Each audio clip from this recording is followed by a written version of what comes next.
Welcome. In front of me is Gateway Ultra Slim 71517 laptop, and in this video I will show you how to rotate screen on this device. First, tap on the Start button, then go to Settings, then select System and go to Display Settings from here.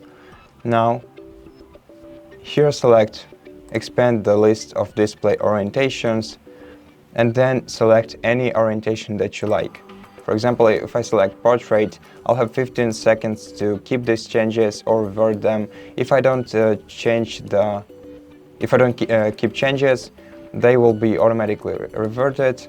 So press Keep Changes, and in order to return back, just expand this list again and select Landscape, and then Keep Changes. And that's it. Thank you for watching this video. If you liked it, consider subscribing to our channel, leave us a like and a comment below, and I'll see you in the next one.